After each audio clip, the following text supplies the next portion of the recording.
But lacking wheels and many of the animals of Eurasia, the Mesoamericans would, in general, pass on few fresh ideas to world culture. They had talented builders and sculptors, but their religions were mainly darker, more blood-soaked, and more pessimistic than those of the cultures across the Atlantic. When the Spanish eventually arrived, they were horrified by the Aztec cult of mass human sacrifice, so extensive that it had forged a new war-making style based on capturing enemies in order for them to have their hearts torn out on Aztec altars. There was no moral or spiritual equivalent to a Kong-tse or a Jesus native to the American cultures, an absence that is worth pondering on. One theory has already been discussed: the different distribution of animals and plants, which made agriculture slower and left Mesoamerican cultures far behind their European rivals. Another often cited difference is in the geographical shape of the two human-colonized landmasses. Eurasia, curling around the globe from east to west, has fewer climatic differences than the north to south stretch of America, which would allow for easier transmission of cultures. Yet these reasons are clearly not enough on their own. The Mesopotamians and Egyptians certainly had a dark side to their imaginations, but grew nothing like the pessimistic, gore-splattered religions to the west of the Atlantic. And even if the American cultures were 1 to 2 millennia behind the European and Chinese, by the 1400s you might have expected something to match the Greek Golden Age or the Jewish religious revolution. But there is nothing remotely similar. Recently, there has been a surge of interest in two other differences, which go a long way to explain the gap. One is geological, rather than merely geographical. The world's tectonic plates are responsible for much greater instability in the Americas, including earthquakes and volcanoes. This may well have produced a darker human imagination, as people struggled to deal with a greater number of natural disasters, including the climatic cycles of the Pacific. These may have seemed inexplicable, other than as the massively punitive swipes of angry gods requiring to be placated. All through mankind's story, human sacrifice has been the ultimate gift to a truly scary deity. As recently and trenchantly argued by the Cambridge historian Peter Watson, this may have combined with the greater proportion of mind-altering or psychoactive drugs in the Americas to create a bleak, ecstatic theatre of pain and death rather than religions in the European or Indian sense. The greatest contribution the American cultures would bring to the world would be mainly through the new plants they domesticated: the corn, tomatoes, cacao, potatoes, and squash, which will be so eagerly adopted by others, radically changing populations as well as tastes in Europe and Africa. The mostly lost culture of the pre-Roman Celts is in some ways more typical of the people living at the edges of the advanced empires. Whether in South Indian forests, Africa, the Russian steppe, or the plains of North America, the little evidence we have points to tribal groups retaining ancient shaman and nature-centered beliefs, combined with some sophisticated farming technologies, and, in some areas, creating small urban centres. Some of the lost kingdoms may well have been more interesting and surprising than the civilizations that had the luck to build in stone, to write, and thus be remembered. Hundreds of languages, ideas, systems of art and belief have gone forever.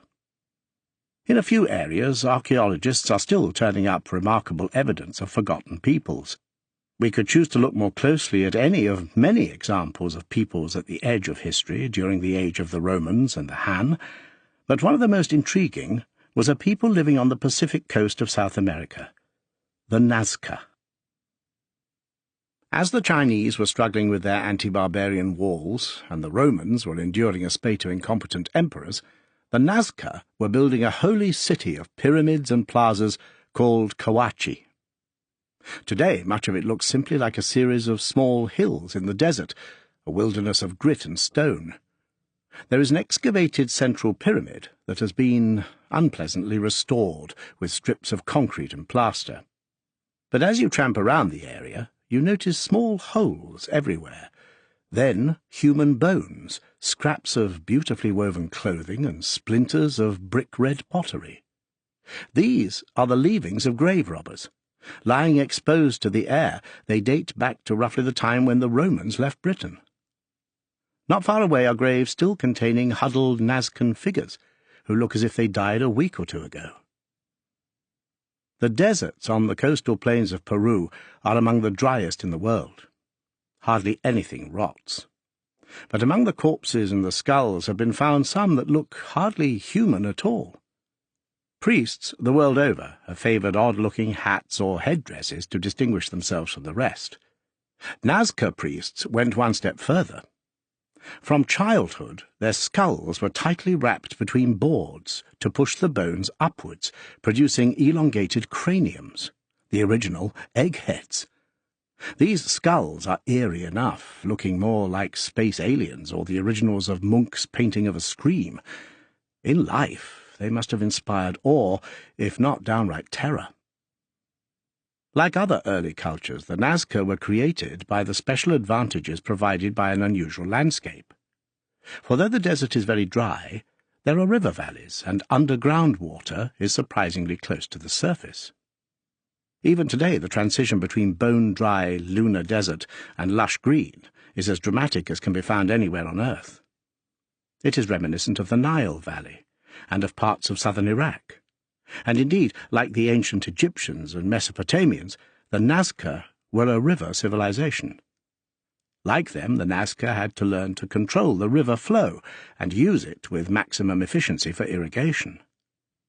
In their case, the key was not canals, as in Egypt, or fields with sluice gates and raised borders, as in Mesopotamia, but underground water channels and filtration galleries, connected to the surface by beautifully made spiralling holes known as ojos, or eyes.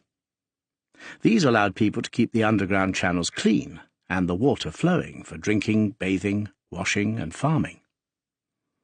As in the river cultures elsewhere, this system depended on large numbers of people working together under direction, and on the development of special stoneworking skills. As in Egypt, this helped shift a farming culture towards a more centralized and hierarchical one. As in Egypt, this led to towns and the rule of a priestly caste, who even practiced mummification and built pyramids. So it is hard not to see the Nazca as later, littler American Egyptians, and for a long time for them life was good. In these lush crinkles in the desert, modern farmers grow cotton, avocados, asparagus, and much else for the world market. The Nazca people lived off maize, sweet potatoes, peanuts, beans, manioc, llama, and guinea pig meat, and squash. They also fished at sea with nets and inflatable skin boats, and used llamas as pack animals.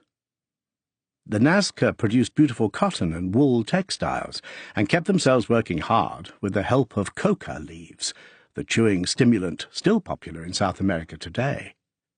For wilder times they used hallucinogenic drugs from a cactus plant. They made sophisticated pottery panpipes and trumpets based on a common frequency and standardized pitch, and for personal decoration or trade they particularly valued the shell of a thorny oyster coloured a startling red.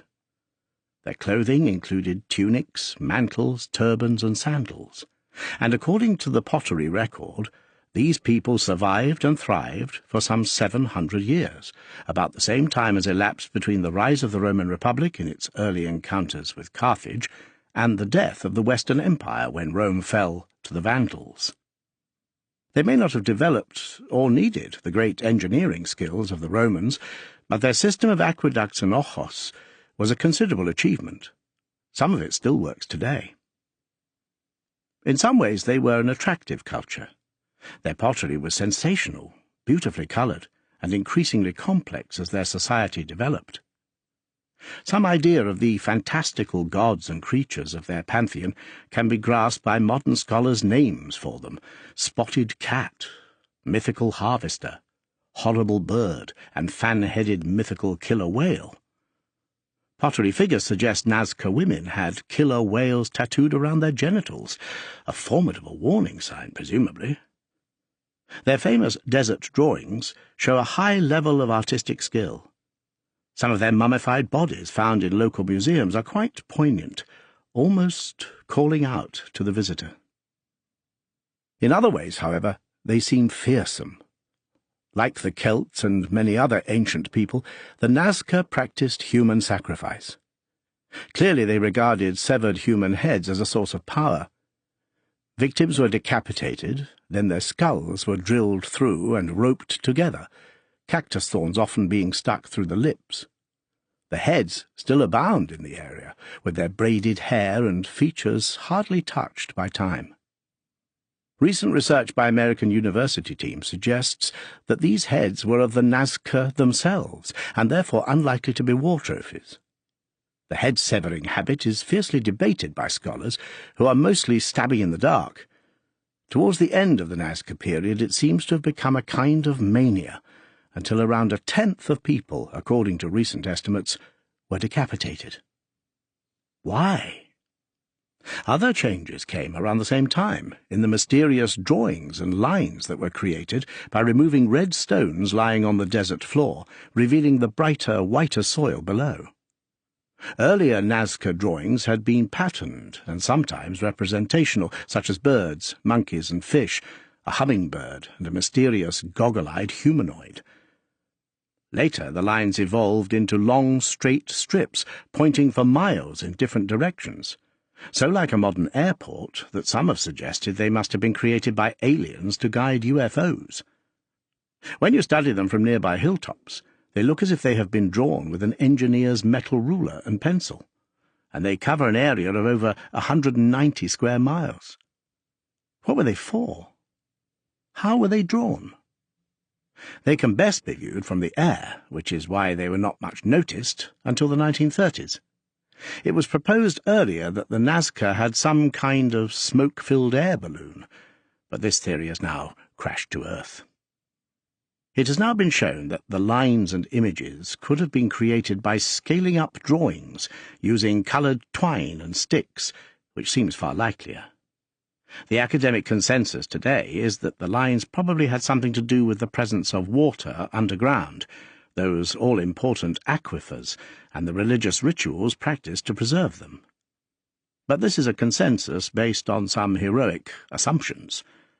What does seem to be the case is that later in their story, the Nazca both increased the number of head sacrifices and drew longer and longer lines. Something was changing their world. It all coincides with big shifts in the weather. The year AD 535-6 was known around the world as the year without sunshine, when crops failed and the skies stayed dark.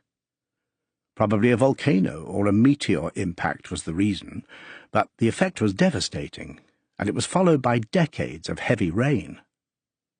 In 500 there had been an El Niño weather event, which dramatically worsened the coastal Pacific climate and also caused flooding and crop failure. Periodically there are natural catastrophes, the Earth's plates grinding and causing earthquakes and tsunamis, the eruption of supervolcanoes or meteorite hits, for which no society has found a remedy. About how to deal with them, history has little advice. Yet the El Niño, the events of 535, and the long rains, destructive as they were, ought not to have destroyed the Nazca. Even though there was a subsequent drought, the rains would have helped refill the all-important underground water supplies. Research by a Cambridge University team now suggests that the reason the Nazca failed was at least partly because they had cut down forests of huarango trees. These had not only provided shade, fuel, and building materials, but had also underpinned the floodplain with their huge root systems, the largest by far in the Americas. Fixing nitrogen and helping fertilize the soil, these trees have been described as the ecological keystone species for the area. Once the trees were cut down, perhaps to free up more land for cotton and maize, these unusual lush valleys were left to the mercy of the floods the Pacific brought, floods so bad they washed away not only villages and fields, but many centuries of painstaking human cultural development. The Nazca religion, with its stuffed human heads, its pointy-skulled priests, its hummingbirds, monkeys, and arrow-straight lines, had told its people nothing useful about their deadly mistake. They were martyrs to their limited understanding. a far cry from the comfortable notion that indigenous people always understand nature best. They had the wrong information, and they made the wrong choices. Instead of busying themselves with cutting off more heads, they should have been worrying about cutting down their trees. They can stand for many other earlier civilizations which, far from living in harmony with nature, destroyed their own environment and never made it. The triumph of the Christians. Christians had picked up the idea of martyrdom from Jewish thinking, but they extended it much further. There are numerous accounts of early Christians actively seeking death, urging uncertain Roman governors to insist on the penalty, which in the Roman Empire meant a painful and humiliating exit. The images of Christians being torn apart by wild beasts for the amusement of crowds are not simply products of the overheated imaginations of later painters or filmmakers. Early lives of the saints contain extremely detailed accounts of such horrible deaths, as well as roastings, flayings, disembowelings, and burnings. Roman law was juster than many, but its punishments were designed to be public and to serve as deterrents. There is no reason to doubt that Christian martyrs experienced such terrible ends, alongside criminals and military renegades. A rare record of the actual words of an early martyr comes in a passion found in Greek and Latin, purporting to be the account of Perpetua, a 22-year-old woman from a well-off family in Carthage, who was killed in 203 with her pregnant slave Felicitas. They had been arrested for taking instruction in the new religion, and refused to recant, even though Perpetua was suckling her baby boy when they were imprisoned alongside several male converts. The ancient text has a ring of truth, perhaps, either having been written by Perpetua herself or dictated to one of the free Christians allowed to visit her. It was preserved in Greek monasteries throughout classical times, and is therefore probably the earliest first-hand account of a Christian woman. Dragged to the dungeon, Perpetua says, "I was very much afraid because I had never felt such darkness. O terrible day! O the fierce heat of the shock of the soldiery! Because of the crowds, I was very unusually distressed by my anxiety for my infant." Her father repeatedly tried to persuade her to recant, but failed. Her husband seems to have deserted her earlier on. She has visions in prison of paradise and of a golden ladder, and of her brother who had died of cancer of the face but who was now, in the vision, healed. She dreamed of fighting with a serpent and with an enraged Egyptian whom she associated with the devil. Her maid, Felicitas, so wants to be martyred that she prays that her baby be delivered before the execution date, because pregnant women were not killed. Their martyrdom was delayed until the emperor's birthday, and her prayer was answered. Felicitas's baby was born early and taken for adoption. Still with milk dripping from her breasts, the maid and her lady Perpetua were stripped, whipped, wrapped in nets, and led into the arena. The male martyrs were attacked by panthers, bears, and wild boar, the women by an enraged cow, before being killed by gladiators. Perpetua, says an anonymous observer who watched the slaughter, insisted on feeling the pain of a sword thrust, and then helping the nervous young swordsman, whose job it was to finish her off, she herself placed the wavering right hand of the gladiator to her throat, and so died. Among those watching, we must suppose, would have been her distraught pagan father and other relatives, as well as Christian supporters. Martyrs seem to have volunteered for death and supported themselves as they made their way through the Roman legal system, gaining fame in the Christian communities while trusting that their inspirational stories would be passed around by the leaders later known as bishops. The Roman persecutions happened in spasms, with long intervals between them, and with variations of severity in different parts of the empire. In some areas the people themselves so hated the Christians that they demanded their execution. There is some evidence from Gaul, for instance, that the Christians were mainly immigrants, craftsmen who had come to find work and were resented, and that this contributed to their deaths. In other places they were largely left alone. When an empire-wide persecution was ordered, they might lose their jobs or have their holy texts burned, but no worse. The persecutions did not work.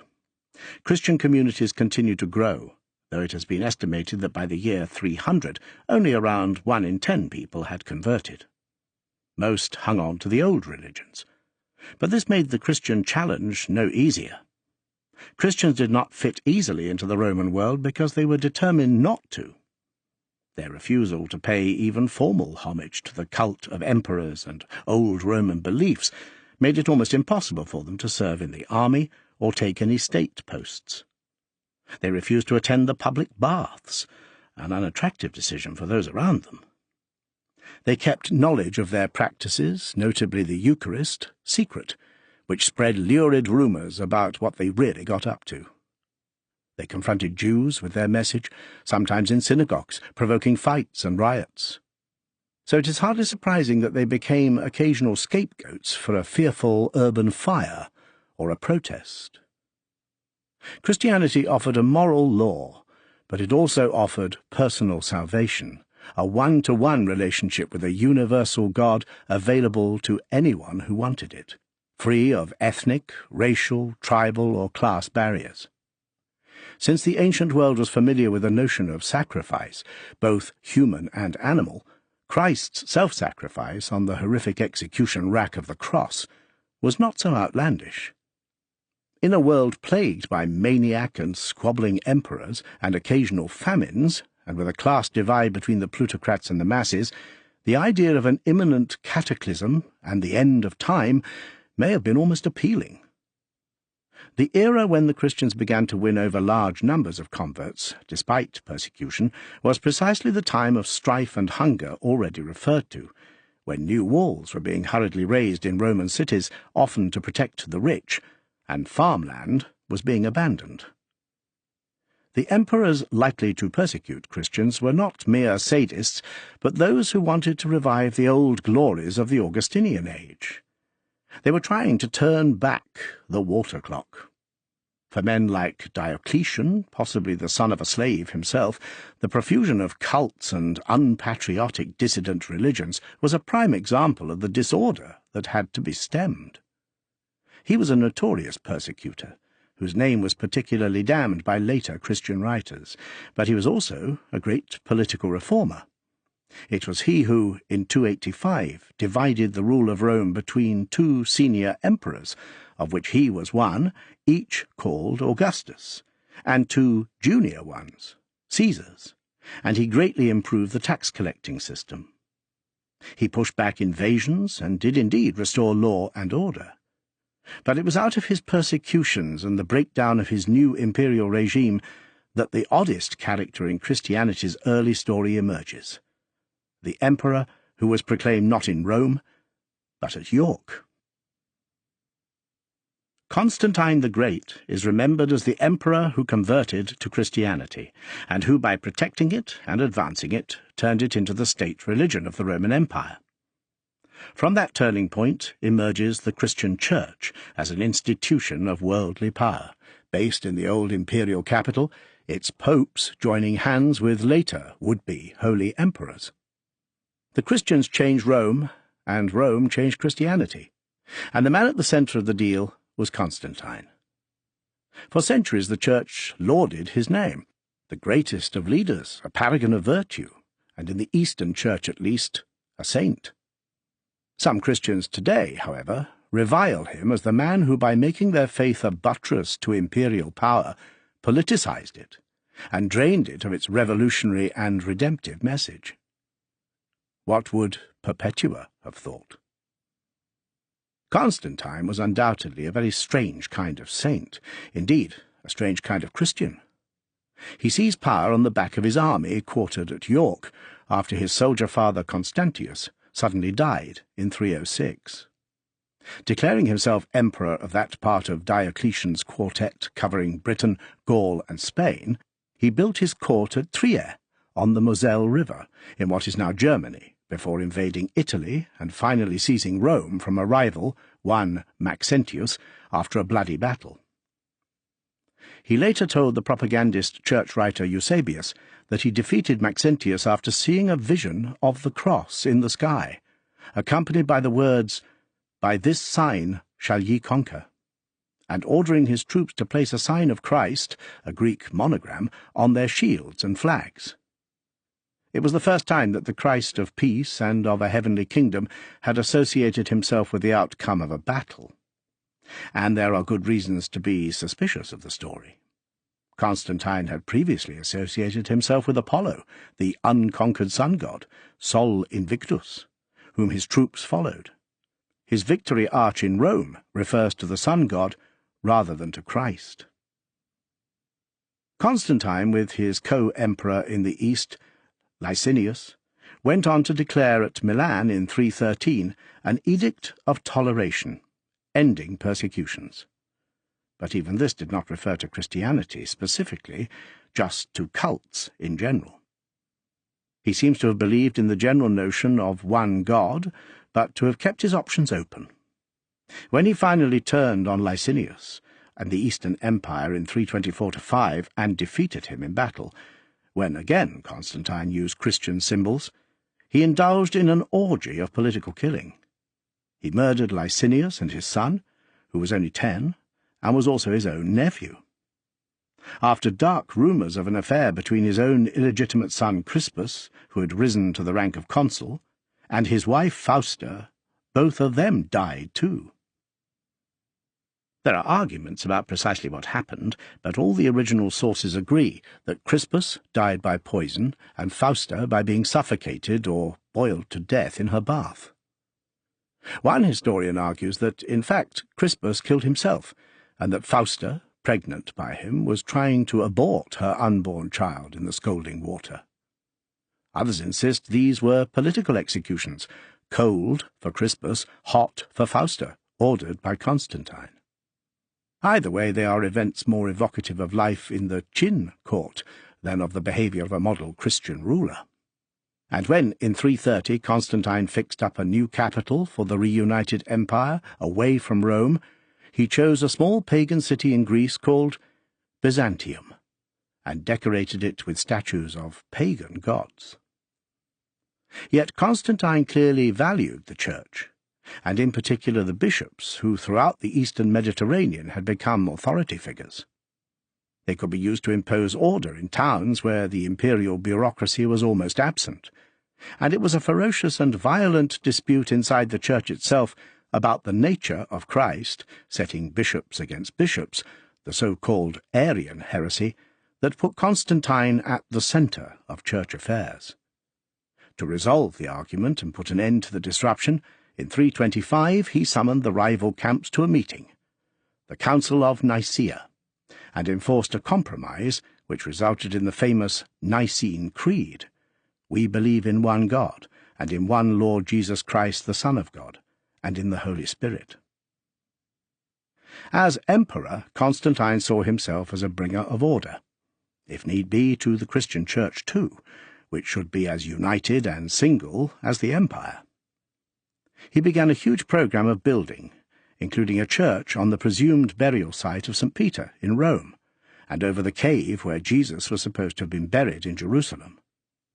In return, Eusebius, his biographer, told Constantine to his face in 336 that he had a semblance of heavenly sovereignty, and that his government conformed to the divine original, and the monarchy of God. Constantine had received from Jesus not a message of humility and love, but of power. He was the only conqueror among the emperors of all time to remain irresistible and unconquered. It sounds remarkably like the kind of tribute that the pagan Julius Caesar or Augustus would have graciously accepted. Had Perpetua and the hundreds of others died for this? Perhaps it was the deal that Constantine always aimed for. The unconquered sun god, or Jesus Christ? It hardly mattered, so long as imperial authority and the unity of the empire were achieved. Constantine may have felt that he had solved the conundrum presented to the West by emperors and martyrs, by Christ and Paul and Caesar and Pompey, that he had achieved a final resolution of the competing tugs of spiritual yearning and earthly power. Of course, he had not. Even as the numbers of Christians soared, now that it was safe, even advantageous, to convert, and as churches were being raised all around the Mediterranean, the church itself was starting to behave like an earthly power. It would divide, fight within itself, require kings and emperors to go to battle, and persecute its enemies with Roman ferocity. And after all that, it would face an even greater peril. A new religion, also built on the stories of the Jews, which came thundering out of the desert at the point of a sword. Religious blitzkrieg. The image is remembered throughout the world, and it is unforgettable. Tens of thousands of wild Bedouin warriors on their camels erupting out of the empty wastes of the Arabian desert, scimitars flashing as they fall upon the unsuspecting prosperous towns of late Roman and Persian times. The victories thunder like trumpet blasts as proud cities collapse. Cairo, Alexandria, Jerusalem, Ctesiphon, Acre. Had the armies of Islam not failed to take Constantinople, despite its tremendous fortress walls in 717, all Europe might have been studded with mosques and minarets rather than cathedrals and bell towers. As it was, Muslim influence would break the Persians, change China, and by cutting off Western Christianity from the more mystical Christian traditions of Asia, dramatically change the West too. That all this could be attributed to a middle-aged trader on the edge of the desert hearing divine words in a cave does indeed seem little short of miraculous. Yet much about the story is inaccurate. To start with, old Arabia, whence Islam erupted, was emphatically not an empty wasteland. In prehistoric times, from around 8,000 to 4,000 BC, it had been lush and fertile. If the bones found there are anything to go by, rhinoceros, giraffe, wild pigs and crocodile, and a happy hunting ground for African tribes who left behind rock art.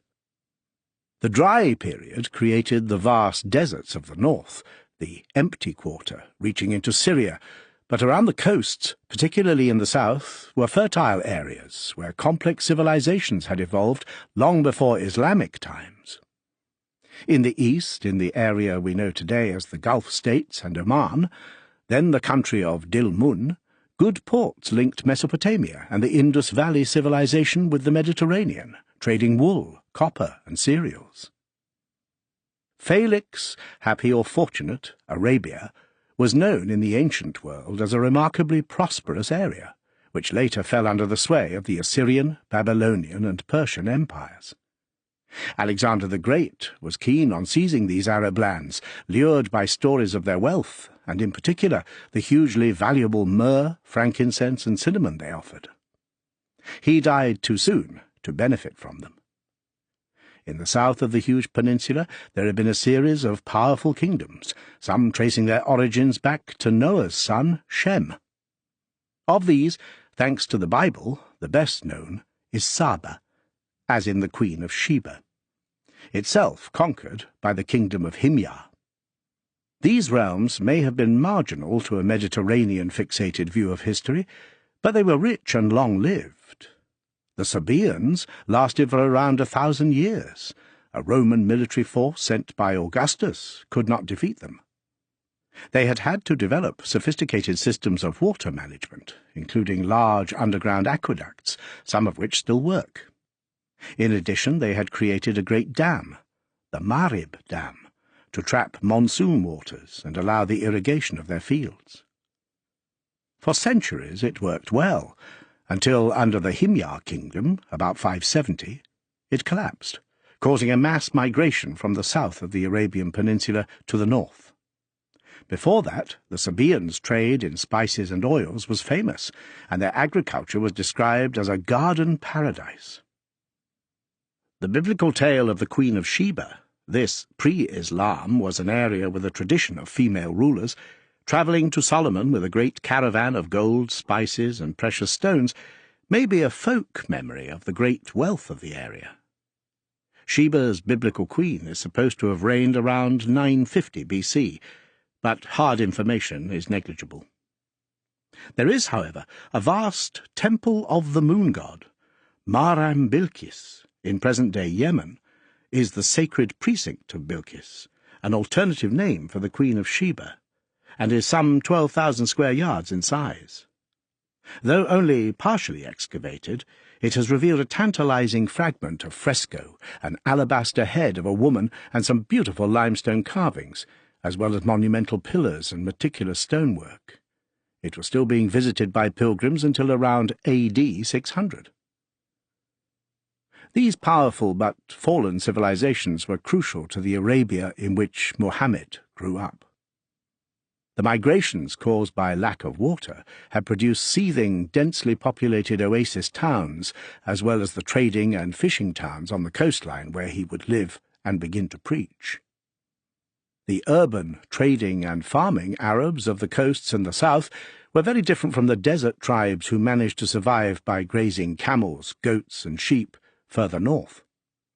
Their use of camels, evolved from the smaller camelids, which had migrated from prehistoric America into Asia, allowed them to move from oasis to oasis in ways no other people could. Both the Romans in their Eastern Empire phase and the Persians had found themselves forced to try to hem in the Arab raiders with buffer states composed of Christian Arabs who helped keep the peace. The Bedouin of the true desert were famous for their tight tribal ties, essential to their survival. Some of their war poetry bears a passing resemblance to passages of Homer. There is little direct information about the life of Muhammad from his own time. Little seems to have been written down, and the scholar Tom Holland has argued recently that much was probably censored. Some 2 centuries on, collections of stories about him and sayings attributed to him were circulating, the hadiths, but virtually nothing survives from the early 600s when the great events took place. Holland says, "Of written evidence composed before 800, the only traces we possess are either the barest shreds of shreds, or else the delusory shimmering of mirages. The voices of the Arab warriors who dismembered the ancient empires of Persia and Rome, and of their sons, and of their sons in turn, let alone of their daughters and granddaughters, have all been silenced, utterly and forever. Neither letters, nor speeches, nor journals." There are fragmentary references to this Arab leader in Christian writing from around the Prophet's time, and few doubt he really existed.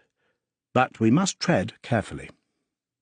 So far as is known, therefore, in 622, after falling out with elders of his own tribe, the Quraysh, at Mecca, who objected to his claim to having received new messages from a single God, Muhammad led his followers on a trek north to the friendlier oasis town of Yathrib, later renamed Medina. There he continued to recite words he said God had dictated to him, initially while he was sitting alone in a cave. When written down, this speech direct from Allah would become the Quran. In Medina, apparently, Muhammad also began to deliver rules by which his followers should live. These included rules about the role of women, about honesty in trade — Muhammad had been a merchant — the correct attitude to war-making, and much else. It seems he retained much of traditional Arab tribal custom, perhaps in order to win over as many people as possible. If so, it was this very flexibility that produced the array of Muslim domestic and dress rules that are so controversial now. From Medina, at this stage friendly to Jews and Christians, those other people of the book, Muhammad began to expand his influence up and down the caravan routes of the Arab world. One of the secrets of the explosive spread of Islam is that, for the first time, Muhammad and his circle were able to yoke together the wealthier Arabs of the coastal areas and the Bedouin. There seems to have been a population explosion at around this time, and once the raiding, feuding Arab tribes of the desert had accepted the authority of the Prophet, there was little alternative but to send them out towards the unbelievers. Across much of Central Asia, where the speed of Islam's advance seemed almost miraculous, the Arab armies, usefully for them, were entering sparsely populated territory. Any other course but expansion would perhaps have led to breakdown and civil war in Arabia itself. But this was not a case of a purely marginal nomadic people suddenly transformed and then turning their attention to the civilized world. The people of Arabia had considered themselves cultured and important long before Islam. The second misconception is that the Arabs fell upon a peaceable and united Christian world. The first waves of fighting merely spread Islam across the Arab world, and the most dramatic early victim was the Sassanid kingdom of Persia. The Sassanids, who had coexisted with the Romans for 400 years, whose empire harboured Zoroastrians as well as various sects of Christians and Jews, and who had been in close touch with China and India, had represented a golden age in Persian culture. But their endless wars with the Byzantines had exhausted them, and by the time the Arabs attacked in 632, they were poorly led by a boy king and in severe economic decline. Syria and the Holy Land were only just recovering from plague and war. They had suffered a catastrophic epidemic which had depopulated towns and villages and left fields untilled. The Byzantine Roman Emperor Heraclius had just achieved a massive victory over the Sassanids, driving them out of Palestine and Syria after 20 years and restoring the true cross to Jerusalem.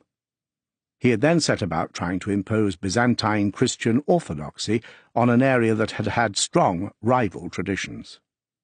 So when the armies of Islam arrived, they attacked lands still struggling to recover from disease and war, and with nothing of the self-confidence of the Christian Roman world or of the Persian one of just a few decades earlier.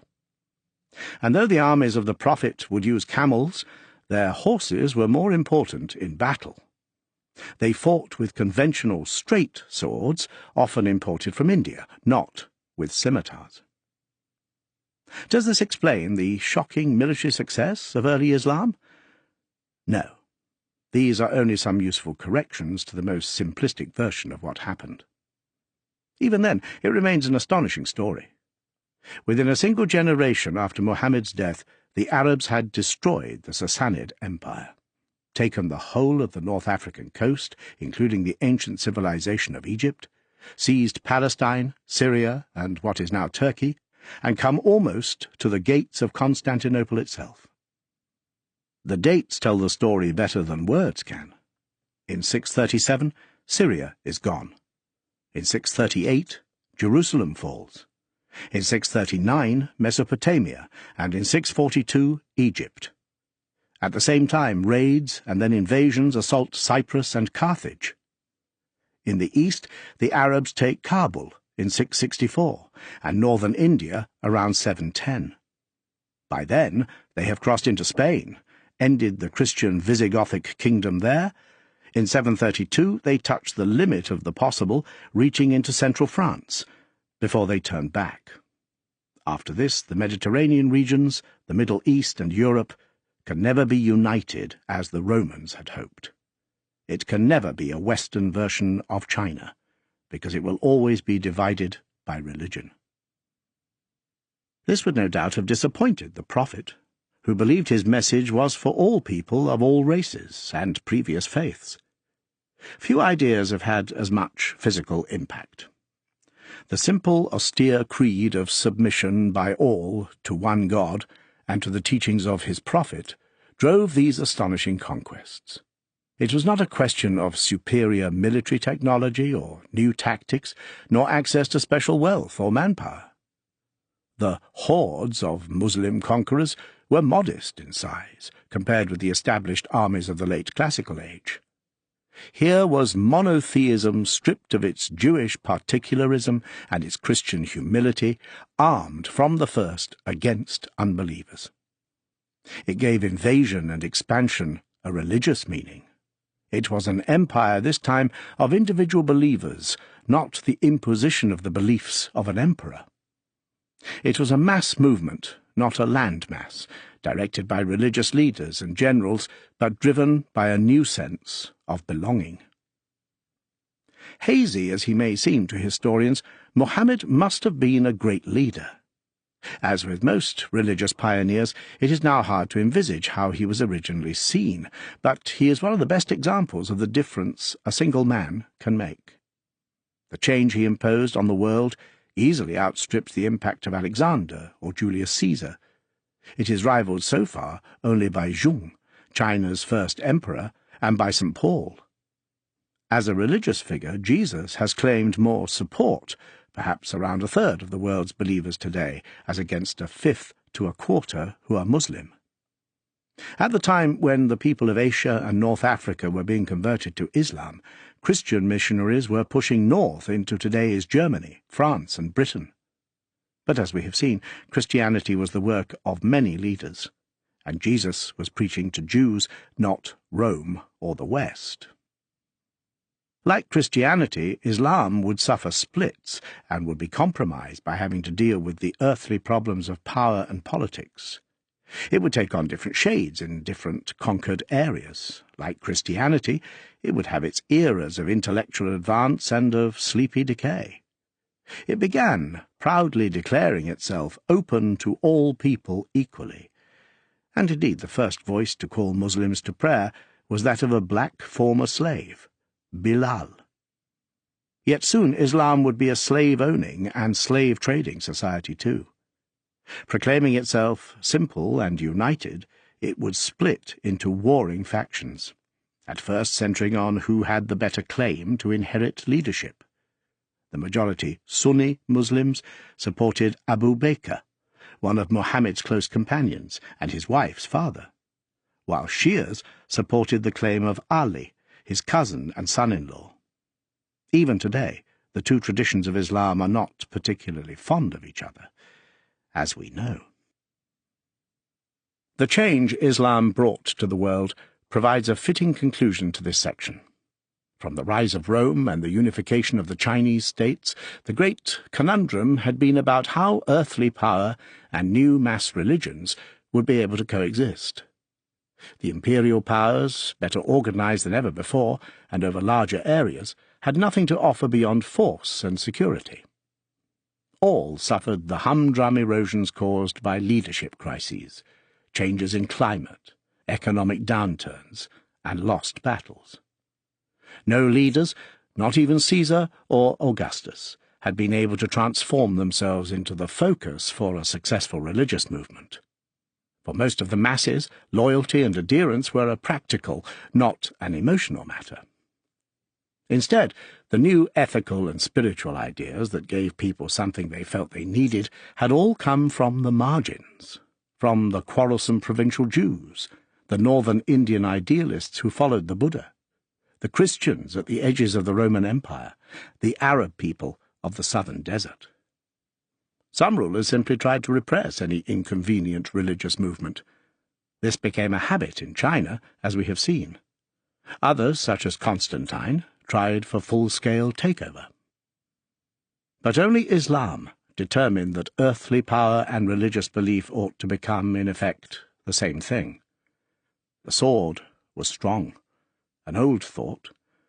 The word was strong, a newer thought. But for a century of dramatic collapse and change, the word, armed with the sword, proved unstoppable. Part 4. Beyond the Muddy Melting Pot. From AD 700 to 1480. The Great Age of Islam, the nomads who built empires, and Europe's awakening. In the year 800, the world was led by two great cultures, the Chinese and the Muslim. From then until the Renaissance, a span of some 6 centuries, Europe was a comparative backwater. There, tribal groups who had migrated from Asia and scattered people once ruled by the Romans slowly came together, first into feudal kingdoms ruled by families, then into nations with fixed territories and, usually, languages. They believed there had been a time of paradise, of natural abundance, but that the sin of the original people had plunged the world into a fallen, miserable condition, to be ended when Christ returned and when judgment was passed on human behaviour. After this, time would cease. Meanwhile, though they were excellent builders in stone and increasingly interesting thinkers, their civilization lagged behind others. To today's educated European, this may seem a grotesque idea. After all, these centuries include the rise of the papacy, the creation of Charlemagne's empire, of now misty magnificence, the Crusades, and the emergence of many nations still clearly visible in today's world. This is the time of the unification and rise of England, France, and Spain, not to mention the hammering out of smaller nations such as Scotland and Portugal. It marks the beginnings of modern Russia and Poland. These are also the centuries of the first great Gothic cathedrals and of Christian monasticism at its peak, of the flowering of the chivalric tradition and the rule of the armoured knights. Given what we know about the explosion of European influence soon to take place worldwide, Europe's Middle Ages, and even what used to be called the Dark Ages, are essential groundwork. For most of this period, however, Europe would have seemed backward to Islamic scholars or Chinese administrators. Compared with the sophisticated science and architecture of the Muslim world, which embraced today's Spain and parts of southern France, while stretching deep into Central Asia, the tribes of Europe were comparatively unlettered and deeply divided. They had no city to rival Baghdad or Cairo, never mind the greater still Chinese metropolises of Chang'an and Kaifeng. The Europeans had no properly maintained system of roads or canals, little security in towns or for rural travellers, a paucity of libraries, few places where the law was fair and sure, and boundaries more fought over than accepted. Their understanding of the calendar and their ability to measure time were rudimentary, and they produced few luxuries of their own. The greatest cities of the Mediterranean world were not properly European in the later sense. Constantinople was only on the edge of the Latin European consciousness and was becoming increasingly Eastern during this period, while Córdoba, its closest rival in size for centuries, was the centre of Islamic culture until the Christian reconquest. Paris, London, and Rome did not compete. Only towards the end of the period, when the Italian city-states of Florence, Venice, Milan, and Siena reach their most vigorous period, does European culture seriously start to rival that of the great Muslim cities or Tang and Song China. Part of the explanation is natural. Problems of plague and climate. A population of around 55 million people in the later Roman Empire, about AD 400, is thought to have been halved by the plague of Justinian, which arrived in 541, and was followed by waves of bubonic death until the early 700s. This, combined with shrinking agriculture, would have made a quick European recovery after classical Roman times hard in any case. Justinian had been a visionary emperor based in the eastern Roman capital of Constantinople, whose generals, Belisarius and Narses, won back North Africa and Italy and briefly re-established a single empire. His wife, Theodora, was a brilliantly scandalous figure, allegedly a former circus performer and prostitute, with as insatiable an appetite for men as Justinian had for land. She is said to have bitterly complained that God had given her only 3 orifices. At the church of San Vitale in Ravenna, their famous mosaic portraits set them among ranked officials, glaring down, knowing and hardened. Justinian's was an astonishing achievement, but he had nothing like the military manpower nor the taxable resources to truly rebuild the glory that was Rome. Europe was simply too etiolated to recreate the legions, the law, the roads, and the aqueducts she had once relied on. Justinian could fight barbarian kings, but he could not fight plague and famine. Across the Mediterranean, the Roman East and the Greek West were in any case diverging. Justinian worked hard to reconnect the broken links between the Roman popes and the patriarchs of the Orthodox Church, but the arguments were too bitter. It had taken centuries for the Roman Catholic leaders, originally local leaders of the sect, who clung on in the decaying former imperial capital, to emerge as popes, claiming authority over all Christians. They were able to do so because they enjoyed the prestige conferred on them by the fact that Rome contained the presumed graves of St. Peter, referred to by Christ as the rock on which the universal church would stand, and of St. Paul. Rome itself, for all the sad disintegration of the imperial palaces and the sheep and cattle roaming in the Forum, had a unique history, and the early Christian community in the city was a comparatively large one.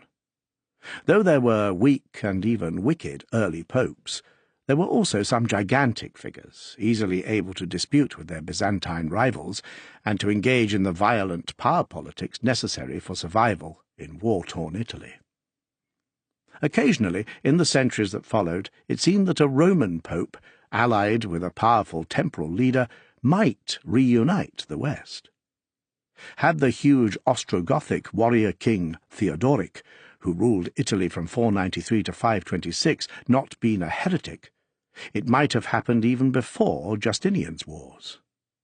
Because of the complex settlements of migrant people, gradually rewriting the political map of Europe, popes mostly had to ally themselves with Frankish or Germanic warlords. The most obvious example is that of Charlemagne, the Frankish king who briefly created an empire stretching from northern Spain and the French Atlantic coast to western Germany, Switzerland and Bavaria. His father, Pepin, had protected the papacy already, and he gave the Pope the territories that would remain, anachronistically, and thus infuriating Italian nationalists, well into the 19th century as the Papal States. Charlemagne came to Rome in 800, when, as it happened, an empress, Irene, was ruling in Byzantium.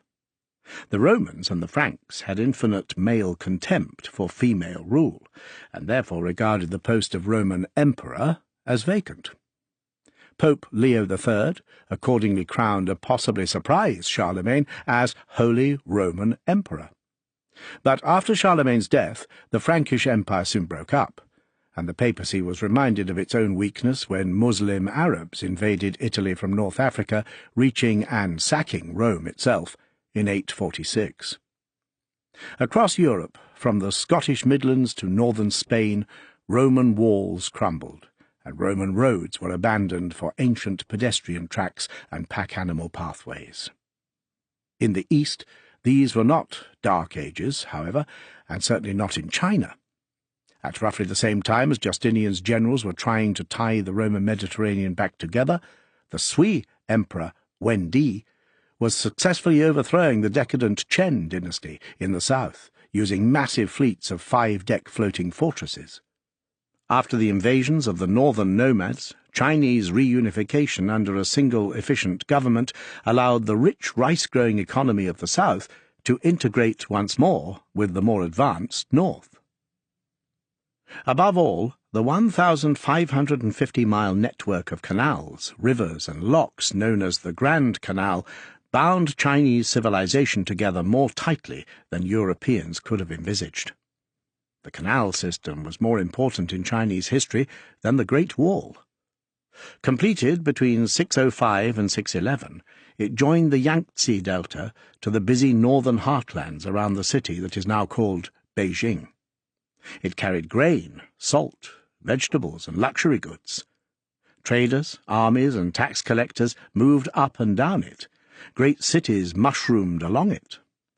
One historian likens it to the first transcontinental railroads in North America. It made China's economic integration feasible.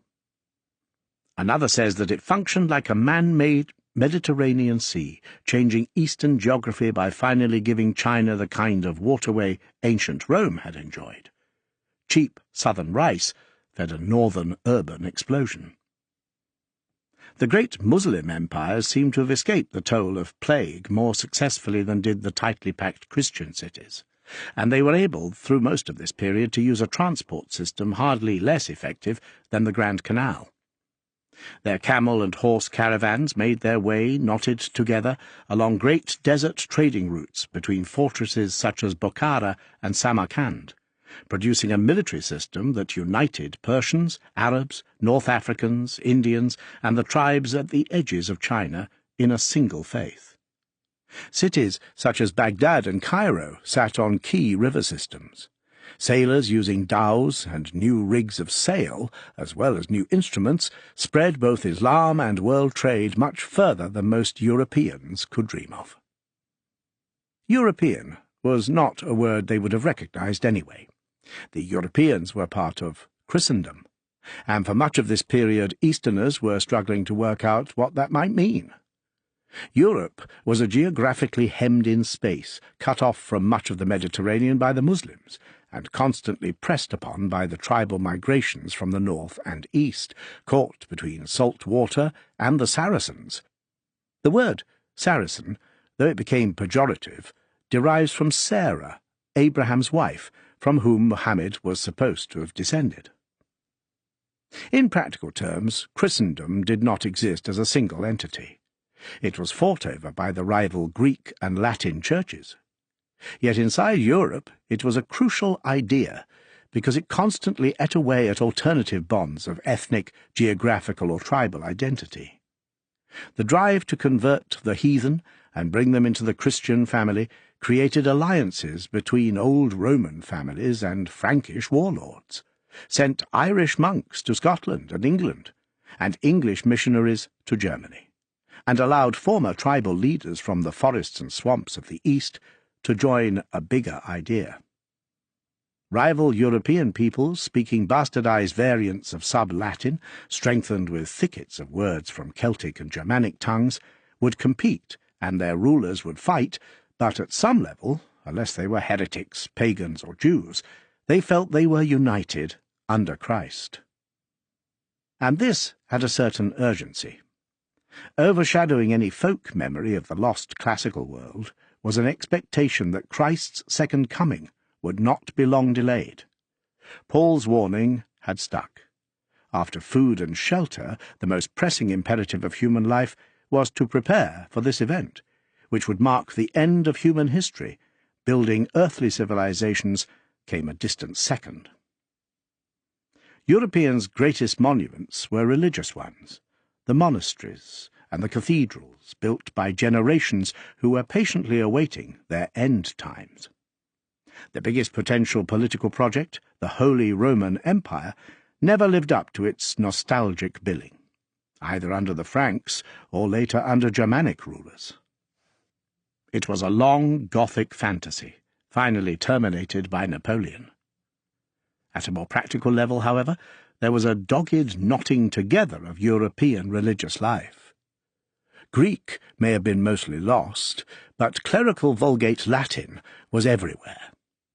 In the early 500s, St. Benedict brought the monastic tradition from the Greek East into Italy, and his rule of Benedict, obliging monks to be chaste, poor, and obey their abbot, spread a rare message of peace and hope, drawing many young men from noble families away from careers of plunder and war. The secrets of Europe's later success can be found in three things, which at the time seemed far from good news. First, there were the successive waves of tribal migration. These were caused by hunger on the huge grasslands of Central Asia, where small changes in human numbers could not be sustained by the herding culture, and by similar pressures in agriculturally meagre areas such as Scandinavia. One tribal group would push the next further west, and so on, until they found themselves crossing the Danube or the Rhine and entering the old Roman world. In 376, the first rumbles of this movement began as Ostrogoths arrived in what are today Serbia and Bulgaria. They were followed by another tribe, the Alans, and then by the Visigoths, who settled in central France before heading for Spain. In 406, more tribes poured into Gaul over the Rhine, which had frozen. The Huns arrived in 441. The Vandals reached Spain and North Africa in short order and later sacked Rome. Broadly, the Germanic tribes have been classed as, first, the Scandinavians, second, the North Sea peoples, including Jutes, Angles and Saxons, who migrated to England, Scotland, parts of France and the Low Countries. And third, the Lombards, Burgundians, Vandals, Goths, and others who poured through France and into Spain and Italy. And behind the Germans would come the next migrant invaders, the Slavs. This brought with it the destruction of towns and churches, constant raiding and much misery for the settled farmers of the post-Roman continent. It created new kingdoms, carved out by warlords who would themselves soon disappear, a fast-moving pattern of parasitic and squatter realms. The retreat of Roman rule had left behind a landscape of walled towns, cultivated fields and large estates that were still there when the marauders arrived. Neither the wine-growing landowners of southern France, nor the city fathers of Toulouse or Milan, nor the villa estates in the river valleys had any idea their world was ending. Outside Britain, the invaders met with little organized resistance as they grabbed for themselves landscapes more fertile and forgiving than any they had seen before. Farmers battened down the hatches. The sensible thing in dangerous times was to get protection. The migrations led to many peasants becoming voluntary serfs, accepting the control of a local armoured landowner or knight in return for a certain number of days' work on his land, and a payment in grain or livestock. This new departure resulted in the feudal system, which would in turn produce new political identities. For many people, perhaps most, these identities were more clearly defined by landowners than by kings. Such dynasties as the Percys, Sforzas, Douglases, and Brandenburgs. The Germanic tribal migrants added hugely to Europe's already varied linguistic and cultural mix, since Celts, Latins, Iberians, Jews, and Greeks remained in large numbers. In essence, the next centuries of European history were the story of how these invaders were digested and accommodated. But how could this story be any kind of good news? The answer is that competition works. It may have taken a few centuries of chopping and slashing, but the settlement and agglomeration of tribes produced a Europe of vigorously competing cultures, which would in turn become the dynastic and territorial states of later times. Lombards, Normans, Eastern Franks and Western Franks would evolve into Italians, French, and Germans. The long-lasting conflict between Britons and Nordic invaders would eventually forge England and Scotland, and the Norman conquest of 1066 would produce one of the strangest and most successful bastard nations of the region. Instead of living under a single emperor and a single theological authority, Europe would advance through competition and conflict, a buzzingly restless and sharp-elbowed culture. Dealing with centuries of inward migration made this change in direction inevitable. The second well-disguised blessing has already been mentioned, the fact that the northern Europeans were cut off from the rest of the world. The mighty Islamic caliphates, stretching from north of the Pyrenees through North Africa to the Middle East and Central Asia, acted as a religious and military cordon, and one that few Christians would venture into. Inventions from other parts of the world, from algebra to paper, gunpowder to porcelain, would take a long time to reach Europe. The loss of power in what had been the Roman ocean, the Mediterranean, meant Christendom had to look north. This forced the development of former Roman provinces which would become France, Burgundy, and Britain, now brought fully into the Christian world. Across the European plains, with their thick soils of clay and loam, forests were torn down, and heavy ploughs prepared for a landscape of barley and wheat. Popes turned to Frankish and Germanic rulers for protection, because they had nowhere else to go. These Franks, Lombards, and Goths were tamed in turn by southern influences. Towns in the north of Italy grew in importance. Genoa and Venice made themselves independent trading republics. The independent cities and guilds of Germany and the Netherlands developed technologies and skills of their own. The trading cities of the Hanseatic League formed a close network. The English wool trade spread across the continent. The English, Irish, and Scots, who had been marginal to Europe since the retreat of the Roman legions, rejoined the mainstream as missionaries, fighters, and traders. Dynastic kingdoms such as those of Burgundy, the Habsburgs, the Jagiellons in Poland, and the Plantagenets created supersized feudal realms, following little geographical logic. There was one significant exception to this relative isolation: the great Islamic civilization of Al-Andalus in today's Spain and Portugal, which we shall come to next.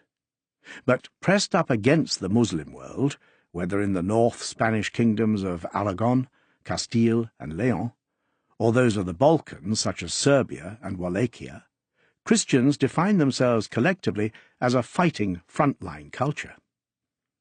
The most famous example of this, the 4 main crusades that aimed to recapture Jerusalem and the Holy Land of Palestine from the Muslim Arabs, began as an attempt by the papacy to rally Europeans and bolster the authority of Rome. Though some Middle Eastern land was captured and held for generations, and though the call to war against the heathen inspired mass devotion, their brutality and the resulting death toll rendered the Crusades a failure. They poisoned the atmosphere fatally and semi-permanently between the 2 biggest Abrahamic faiths, and conclusively demonstrated that Constantine's embracing of Jesus of Nazareth had corrupted his message. The cross of suffering, pity, and forgiveness emblazoned on the pennants of invading knights made no sense. The Crusades brought their military ethos back to the heart of Europe itself. The Teutonic Knights carved out their own state in Prussia and Livonia, evolving from a pilgrim warrior brotherhood dedicated to overthrowing the pagan people of the north to become a mini-empire of their own. Savage religious wars against Cathar heretics in the French Languedoc were made more brutal by the participation of battle-hardened knights militant. Nor should we forget those who, with increasing unease, shared the continent and its islands without sharing its main linguistic roots or its political ideas at all, people such as the Irish Celts and followers of Scandinavian shamans. In Scotland, a novel idea of kingship not of territory but of people voluntarily acknowledging a leader, emerged. Parts of Germany were ruled not by conventional feudal overlords, but by bishops. Not only was Europe teeming with competing peoples, it was left with a far greater variety of political structures than anywhere else on the planet. Like a chemical reaction, the elements were mixed and compressed. Eventually, even the division of Christendom into those 2 halves, Latin-Roman Papal in the west and Greek-Byzantine Orthodox in the east, proved a strength, not a weakness. Byzantium, whose story comes later, stood for centuries against attackers both from the Germanic and Slavic northwest and the Tartar and Muslim east. After Justinian, it was unable to exert real influence in Italy. That left Christian Rome free to develop its own theology and continent-wide system of bishoprics, monasteries, and alliances on the rubble of the Roman world. In its religious art and culture, as well as its feudal system of landholding and its free cities, Western Europe went its own way. When eventually city-states and local rulers were sufficiently wealthy and secure to turn again to the lost learning and techniques of the classical world, learning preserved by both Islam and Byzantium, they would exploit it with a vigour all their own. At the time, nobody could have foreseen this. While Saxons were chanting their war poems, the sophisticated Japanese Murasaki Shikibu was writing her epic novel The Tale of Ginji. When warlords such as Offa on the Welsh-British border decided to mint coins, he made rough and awkward copies of Muslim dinar. And later, when the first big Sicilian, German and French cathedrals were rising in other parts of the world, equally extraordinary stonework was being crafted by Toltecs and Maya. Before Europeans had seen paper, The Chinese were using it as currency. In the 1100s, while Englishmen were hacking each other to death in the conflict over the rise of the Plantagenets, and Germans and Italians were wading in gore during their wars of succession, Angkor Wat, which would be the world's largest religious building, was being created, first as a Hindu, later a Buddhist centre, by the Khmer civilization of Cambodia. Europe seemed, in short, nowhere particularly exciting. Islam's Golden Age. The year 711 is not much remembered today, but the Muslim invasion of Spain shook Christendom and terrified rulers far to the north. For the best part of 7 centuries, castles, mosques, and cities ruled by Islamic rulers challenged the idea that Europe and Christian meant the same thing. The Visigothic kingdom of Spain, which quickly collapsed after Arab armies made the short crossing to Gibraltar, was not an untypical model of post-Roman Europe. Its Germanic rulers, though frequently feuding amongst themselves and holding to an anti-Catholic version of Christianity, nevertheless managed to run a relatively well-organized society, farming and living simply in the grand ruins of the Roman age and speaking a decayed version of Latin. The Visigoths were not so different from the Carolingians in France, the Saxons in England, or the Ostrogoths in Italy. Yet within 9 years of the first probing Arab advance, the Visigoths had lost almost all of the peninsula. The Arab armies were halted only at Poitiers in France, and then merely because their lines were already so far extended. These Arabs, advancing through Spain, were in fact a vivid mix of peoples. Some were from today's Arabia and Yemen, others were Syrians, and others still were Berber people of North Africa, who had only recently converted to Islam. Frightened Europeans called them Moors, even as they learned from them. English Morris dancing, for instance, is really Moorish dancing, originating with African Muslims. What the watching Europeans did not know was that this Moorish eruption into Spain had only happened because of a cataclysmic event at the other end of the Mediterranean. In 750, the Umayyad dynasty, whose empire extended for 5,000 miles and who had been the undisputed successors of the Prophet, were toppled in a bloody revolt by the Abbasids. The Caliphate, that core expression of political Islam, had become hugely important. Many Arabs resented the former Byzantine and Persian officials who seemed to have taken over, and the Syrians, who formed a phalanx around the ruler. So they rose up. The new Abbasid Caliphate would survive for hundreds of years, moving the capital of the Muslim world from Damascus, inland, to a new great city, Baghdad, with momentous consequences, since this in itself made Islam more Eastern. But the new caliphate would not include Al-Andalus. The grandson of one of the defeated Umayyad caliphs escaped to Spain, where he and his successors would rule an independent state, the mild west of the Muslim world. Unlike the Baghdad-centered caliphate, this one was wedged provocatively deep into what had been Christian territory. Al-Andalus would alter Christendom irrevocably, mainly because of the remarkable intellectual and trading achievements of its Baghdad rival, with whom it kept closely in touch. The Abbasids saw themselves as inheritors of the learning of the ancient Greeks, but also of the Persians and the Hindu Indians. Part of their claim against the Christians of Byzantium was that they had forgotten or had shunned the great classical heritage.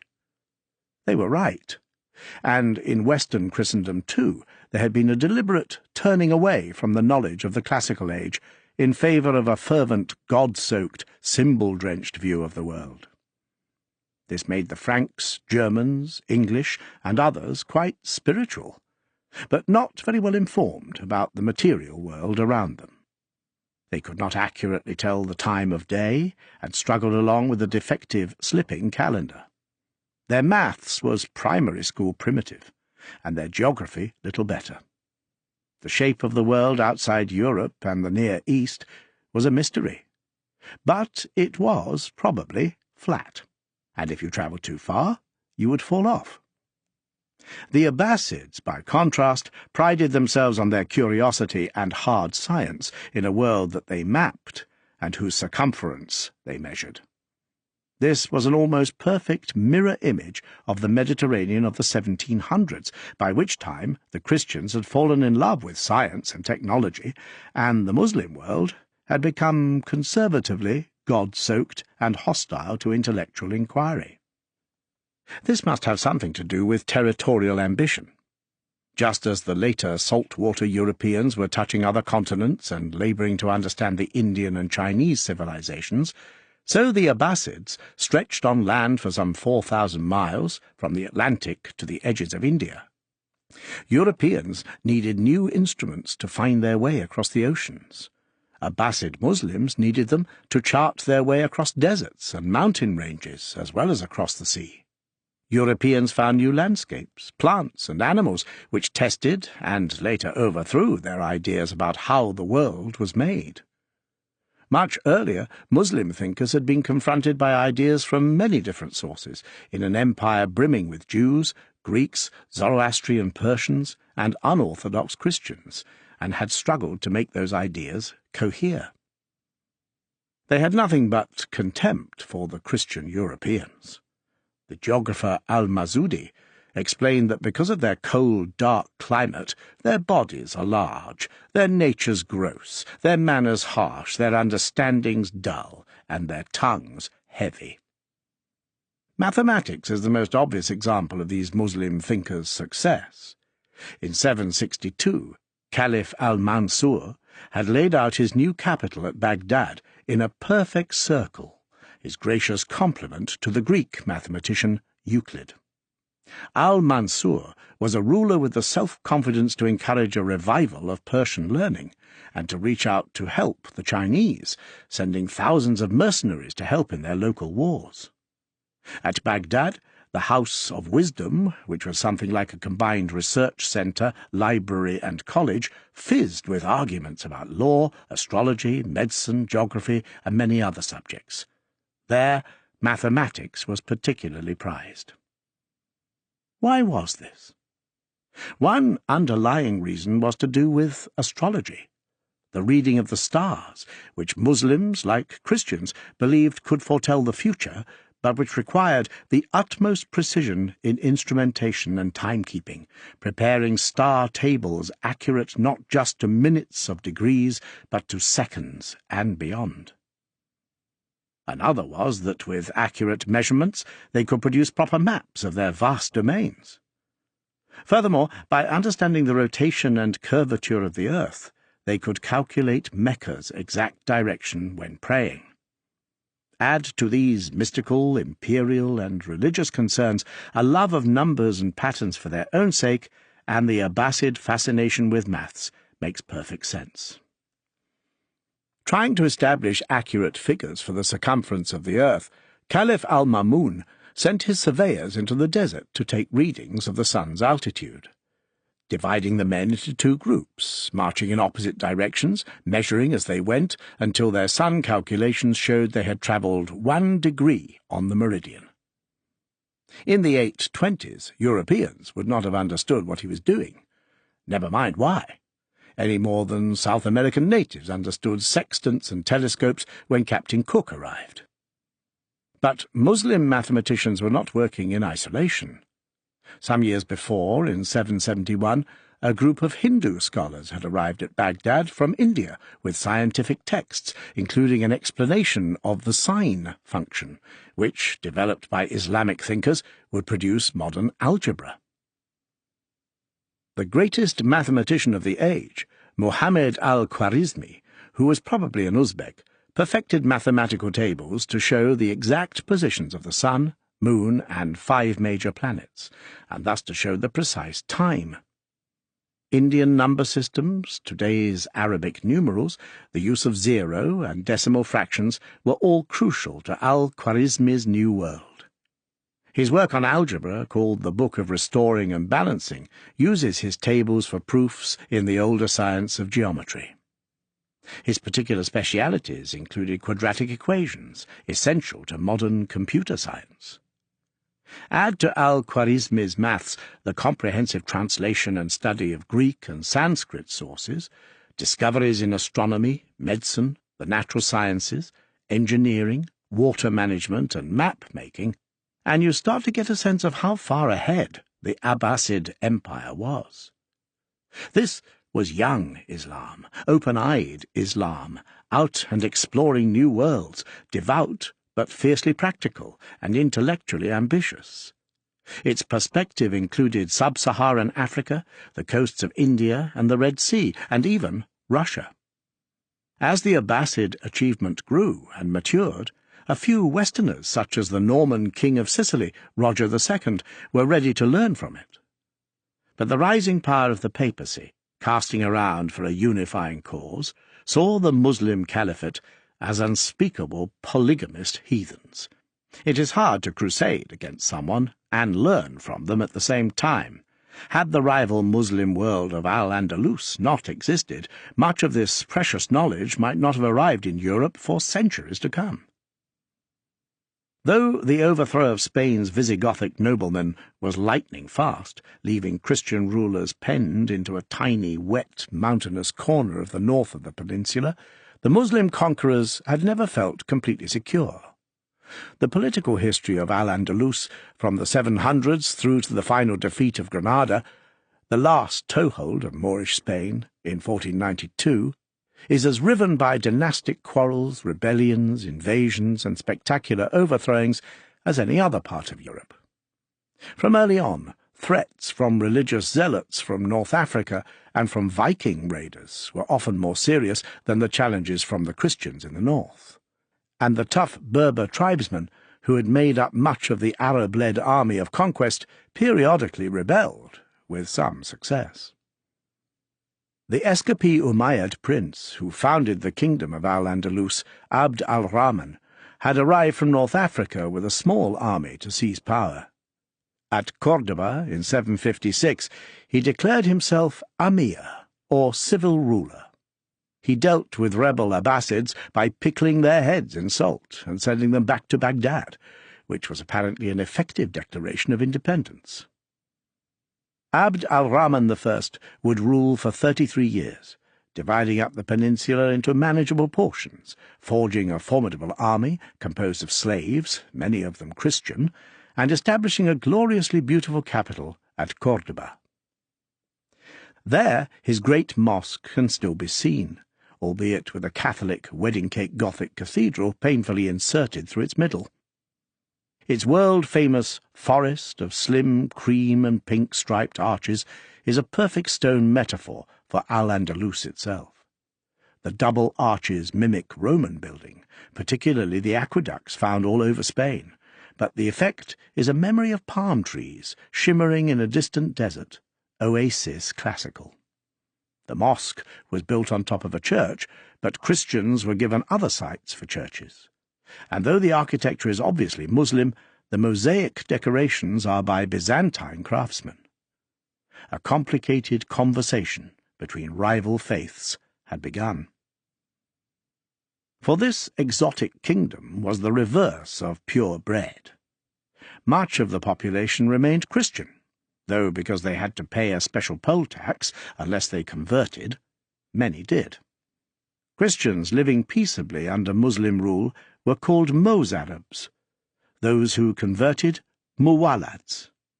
Some of the latter, feeling themselves disdainfully treated by Arabs, were prone to rebel, and there was a ferocious and very long-running Muwallad revolt under the charismatic bandit king Ibn Marwan, who later converted back to Christianity. Jews were generally far better treated than in any Christian kingdom. Slaves could rise through the grand royal bureaucracy of Córdoba, and female Christians were taken as concubines, so that, to make things more complicated still, some of the most powerful emirs looked more European than Arab, with reddish-fair hair and blue eyes. This was a land of mingle and double-cross. Christian kingdoms would seek support from Muslim rulers in their own local feuds, and Muslims would ally with Christians. Even El Cid, the great Christian warrior hero, fought for Muslim rulers from time to time. if the pay was good enough. The landscape of central and southern Spain, littered with Christian and Moorish castles, fortified walls and ruined keeps, demonstrates just what a wild frontier country this was. But it was a lot more complicated than just Catholics fighting against Islam. At its finest, Al-Andalus was a glittering rebuke to the meagre, muddy kingdoms of northern Europe. Córdoba became one of the largest cities in the world, with a vast library of more than 400,000 books, at a time when even substantial Christian monasteries could boast only a few score. Under its greatest ruler, Abd al-Rahman III, it had hundreds of public bathhouses and excellent running water facilities, while even the grandest Christian kings still stank. Under al-Hakam II, it openly proposed itself as an intellectual rival to Abbasid Baghdad, importing experts, particularly in the use of the astrolabe, that beautiful and ingenious device used to read the angle of the sun, moon, and visible stars, and thus determine one's position in longitude.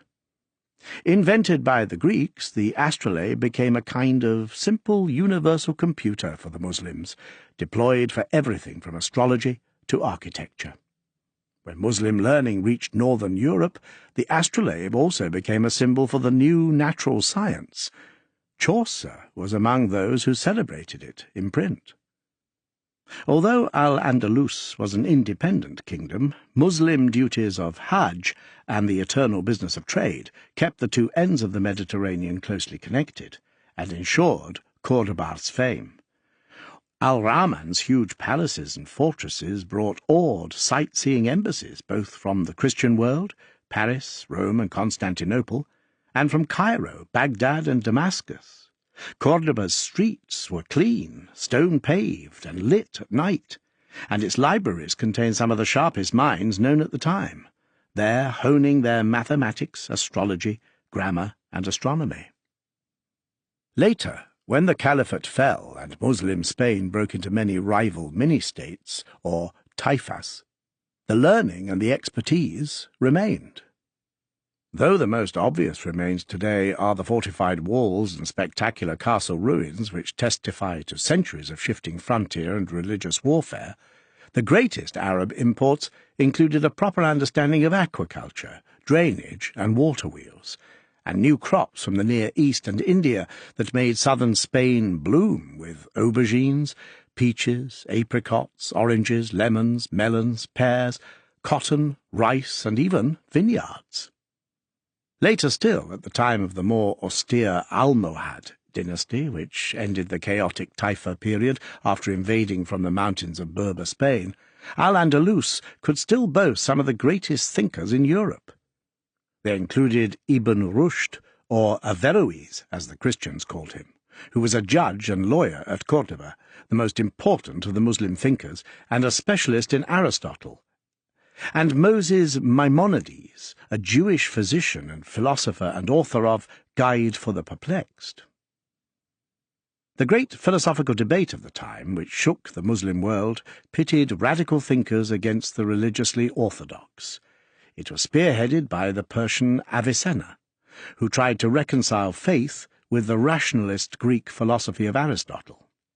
Writing from the 1020s onward, he distinguished between a remote, eternal creator on the one hand, and a complex day-to-day world of cause and effect, which he felt could be investigated and understood on its own terms. He suggested that God had simply set up the world, then had largely left it to follow its course, under rules that mankind could discover. This was an invitation to the curious and determined, but it depended upon a passive and remote version of God, which was not that of orthodox Muslim thinkers. Their God was deeply and busily engaged in the world.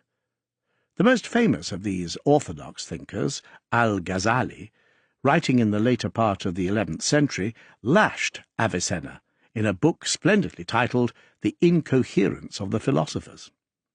But he in turn was attacked by Averroes, who also distinguished between the world of eternity outside time, which was where God existed, and the week-by-week, colourful, smelly world of cause and effect explained by Aristotle. Like Avicenna, he was creating a space for human reason and investigation, a bubble in which enlightenment could thrive inside a universe made by God. There could hardly be a more all-encompassing proposition for the world of the time. Only by doing so could the probing, philosophizing inheritance of the Greeks from that first age of reason be revived in the Asia and Europe of Jewish, Christian and Muslim faiths. It was an invitation to think again, a battle cry against passively leaving everything to God's will. Averroes felt this as a personal challenge. It was a hot argument. One of his key works, hitting back at Al-Ghazali, has an even better title, The Incoherence of Incoherence. Averroes, though commissioned to think radically by an Andalusian caliph, pushed things so far that he was banished from Córdoba in 1195, and his writings were burned. But translated into Latin and discovered later by Christians as they seized Muslim strongholds, they would hugely influence the West. The historian Jonathan Lyons says that he gave Europe a thoroughly rationalist approach to philosophy that changed forever the landscape of Western thought. This put Averroes almost 5 centuries ahead of Descartes, the West's traditional candidate for founder of modern philosophy. Alongside him were ranked Avicenna, but also Moses Maimonides, the Jewish Andalusian, who took a similarly radical and challenging view of the bubble space in which man could reason and argue. These are men who deserve to be as well known as Voltaire, Hume, or Montesquieu. The flow of Arab and Andalusian philosophy into the Christian world had been unleashed by the capture of Toledo from Al-Andalus in 1085, revealing a hoard of books and manuscripts from Córdoba and Baghdad. Monks and translators followed. Scholars, such as Oxford's Duns Scotus, brought Averroes, and therefore Aristotle, to a Christian audience. In Paris and Naples, the greater Christian thinker Thomas Aquinas absorbed his style of argument and, while disagreeing about aspects of Aristotle, found the Andalusian a vital inspiration, one transmitted to Dante in Florence.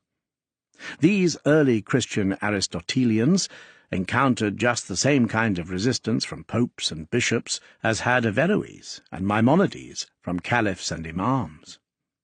Islamic arguments about the nature of God and the scope for human reason to unlock nature were mirrored very closely in early European universities, in debates between teachers and students at Paris, Bologna, and Rome.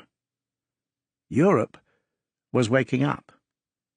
A parallel transfer of knowledge in astronomy and mathematics now took place, influencing such later European thinkers as Copernicus and Fibonacci. This is where the long European road towards the Renaissance and later the Enlightenment begins. It could not have started so early and so determinedly without Al-Andalus. Muslim Spain would fall back and eventually collapse, not because of exotic Moorish decadence, too many baths, too much sherbet, but for a more down-to-earth and familiar reason, political division. The Arabs had originally been able to topple the Visigoths because one Visigothic ruler could hardly glimpse another without spurring his horse and charging, and the same thing happened to Al-Andalus. The religious and moral authority of the emirs was undermined by the vagaries of lineage and by revolts. Waves of new invaders, proclaiming more austere visions of Islam, would arrive from North Africa and restore order, only to be challenged and checkmated themselves. And by the beginning of the new millennium, every Muslim division, every period of instability, represented another opportunity for the rising Christian kingdoms in the north. Viking River. The political history of Russia starts with a trade route and a frightened people. The Slavs were farmers and cattle herders who lived in what is now southern Russia, in parts of Eastern Europe and the Ukraine, north of the Black Sea and west of the Caspian. The first mention of them by Byzantine historians in the mid-500s refer to poor villages and primitive warriors, who spoke an uncouth, incomprehensible language. But the Slavs were not just another nomadic people sliding westwards across Eurasia. Archaeology reveals hill forts, iron ploughs, and pottery. They were farming rich black soil, hunting abundant game, and fishing lakes and rivers, and able to survive formidably harsh winters. But despite the efforts of nationalistic modern historians, they remain comparatively mysterious. Often fighting among themselves, the Slavs were vulnerable to the regular arrival of new nomadic peoples such as the Huns and Bulgars, pushing west across Asia. The most impressive of the cultures of the area in this period was the Khazar Empire, a feudal state in which many Slavs lived with comparative safety. The Khazars have world historical importance, since, often allied with Byzantium, they defeated the northward march of Arab Islam through the Caucasus in the 600s and 700s, stopping the Muslim conquest of modern Russia and Eastern Europe. Had the Khazar state not existed, Russia would probably not have developed as a nation later on. The Khazar leadership, looking for a more forward-looking religion to replace their old beliefs, which included ritually killing failed rulers, converted to Judaism. They lasted for 6 centuries on the edge of the literate world, and at least one of their great military leaders was a woman. But intriguing, unusual, and important as they would be brought low before their literature and culture could be properly preserved or understood by modern humanity, and so remain one of the most tantalizing of the lost civilizations. The people who defeated the Khazars claimed they had been invited in to protect the Slavs, both from their own tribal wars and from outsiders. It sounds like ancient propaganda, but it may even be true. Either way, the frightened people, if we can call them that, found themselves under the rule of strangers from the north. They had been living with one asset of huge value, a river system, so extensive it could connect the lush, wealthy world of Byzantium and the Near East with the agricultural and hunting peoples of Scandinavia and northern Europe.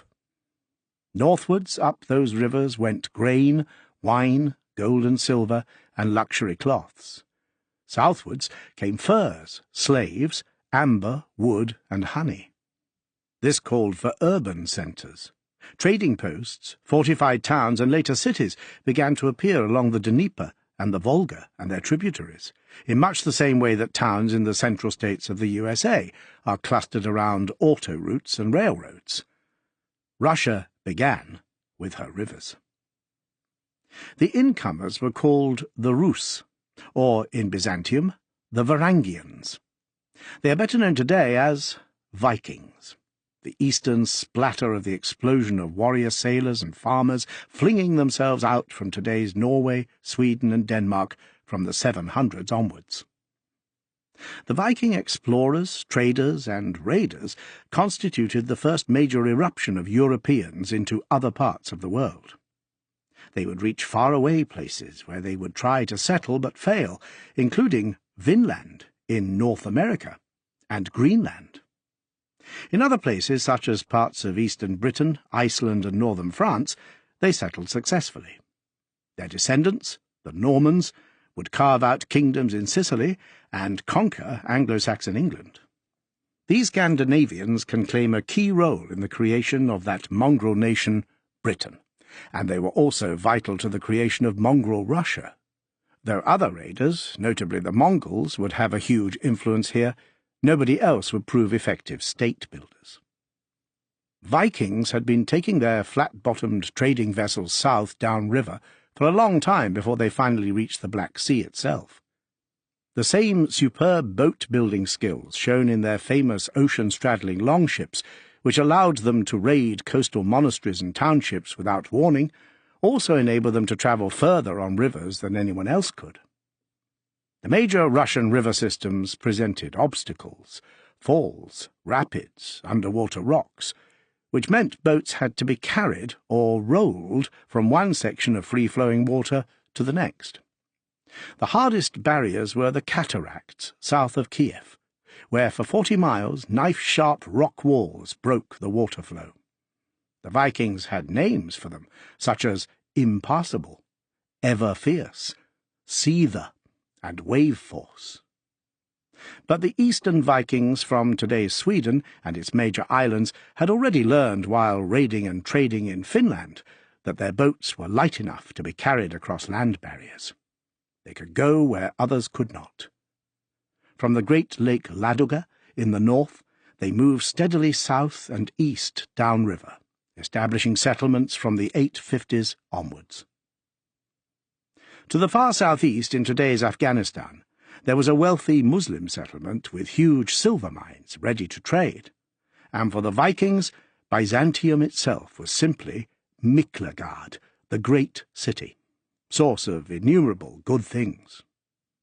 Its story will be told later, but it's relevant now to note that in the narrative of Russia, what mattered was that exploring Vikings reached this golden city early on in 838. They later tried twice to raid it, only to be repulsed by Byzantine fleets with their secret Greek fire, but they eventually settled into an amicable trading arrangement. They would be allowed inside the city walls to trade, but never in groups of more than 50, and always unarmed. Later, because of their fighting prowess, the Byzantine emperors would recruit Vikings as a personal fighting force, the famous Varangian Guard, whose runic graffiti can be found to this day scattered around the eastern Mediterranean. Meanwhile, far to the north, the Vikings were slowly forming a kind of imported ruling class along the Dnieper and the Volga. According to their own legends, around the year 862, 3 Swedish brothers were asked by the Slavs to stay and to institute a new kind of rule. The Rus Chronicle of Past Times, also known as the Russian Primary Chronicle, composed by monks at Kiev's beautiful labyrinthine monastery of the caves, some 200 years later, and presumably based on stories carried down, claimed that because there was no law amongst them, but tribe rose against tribe, the local people had told the Rus, "Our whole land is great and rich, but there is no order in it. Come to rule over us." But why had the Vikings ventured so far from their homeland in the first place? And what possible credentials did they have as state builders? For Western Europeans, these were, after all, terrifying pagan marauders, without law or mercy, ravening sea beasts. "Lord, preserve us from the fury of the Northmen," prayed the English. Many modern historians argue that the key to Viking expansion was the familiar trigger of overpopulation. In the warm period towards the end of the Roman Empire, agriculture in the tougher northerly parts of Europe, as we saw earlier, had been more successful. Success of the kind experienced then tends to create a future population bottleneck. Farming and fishing communities that had lived in today's Denmark, Norway and Sweden since the end of the last ice age found that more boys were surviving than could be found land to farm. Viking culture favoured the firstborn son, so there was soon a surplus of young men, with no obvious future at home. Centuries of fishing and of local trading, and an abundance of forest wood, had already produced sailing skills that inevitably prompted the thought of venturing further out across the apparently limitless whale road. The Vikings were formidable fighters, cruel and ruthless, but in the 700s these were hardly unique qualities, particularly among all-male warrior bands far away from their families. These men were not even all Scandinavians, but included Finns, Scots, Germans, and Welsh. They have been remembered as worse than Saxons, Franks, or Burgundians only because they were slightly more effective raiders. In fact, these warrior bands were quick to settle down, take local wives, and learn local customs. Otherwise they could not have established themselves so quickly in northern England and France and the Mediterranean. These berserkers, with their bloody myths and dragon-proud ships, could turn domestic. Some turned up as dukes of Normandy, and then kings of England. The eastern branch, however, became Russians. Rurik, the eldest of those 3 brothers who arrived to rule over the local Slavs, may be a semi-mythic figure. but he founded a dynasty that lasted for 500 years.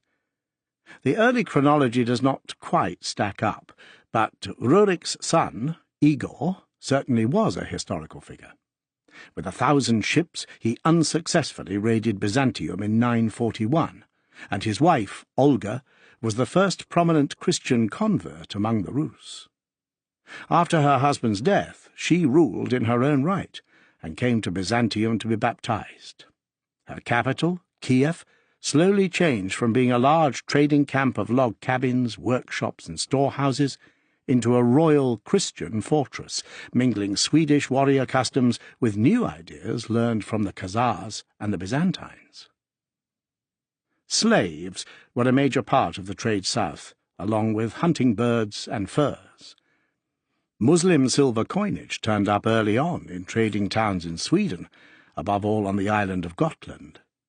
But the exhaustion of the Muslims' Afghan silver mines led to an economic collapse in Kiev, and Olga's son, who refused Christian baptism, lashed out against the Khazars, and then, disastrously, against Byzantium.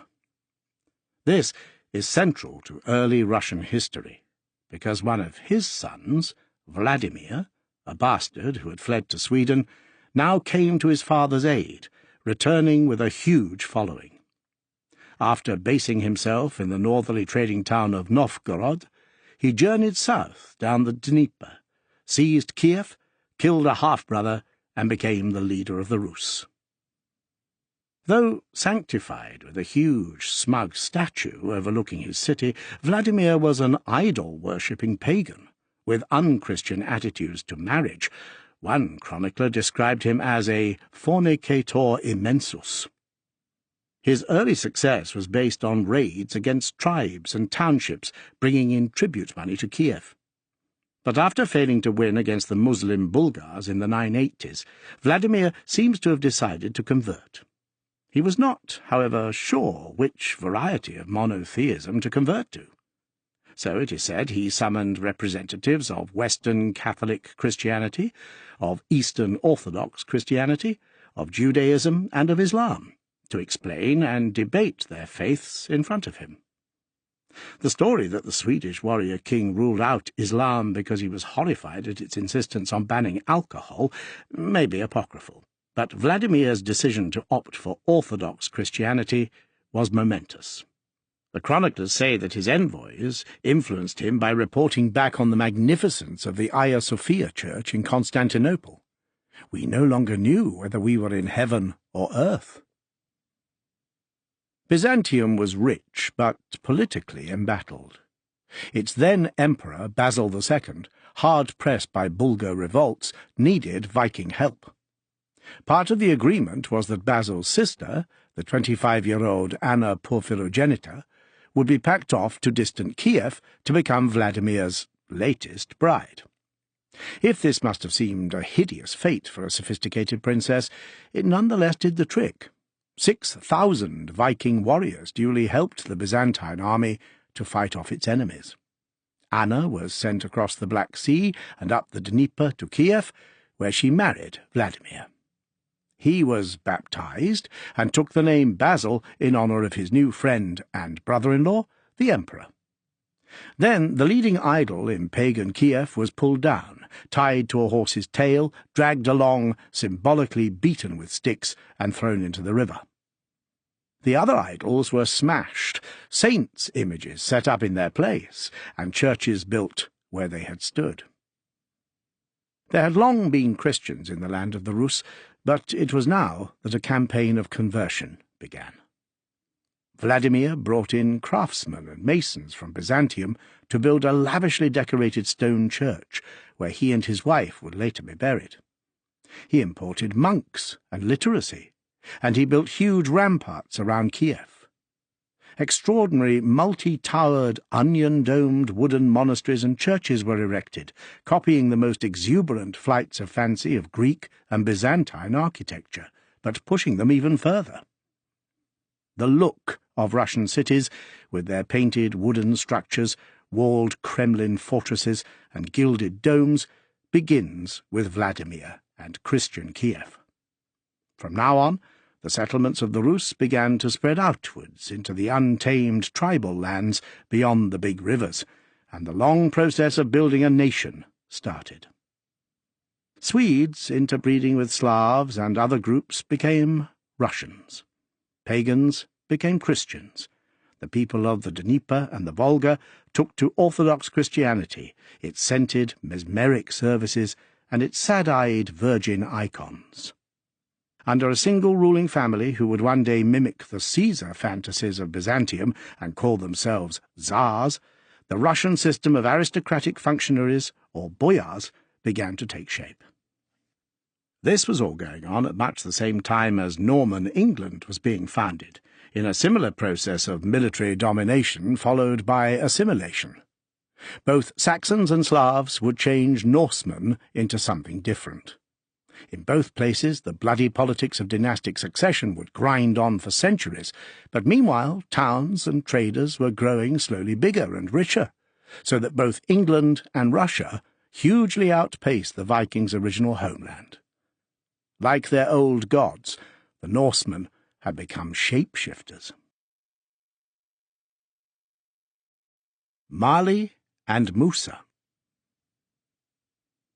The history of Africa would be almost as strongly marked by the successes and failures of the Muslim expansion as Russia had been.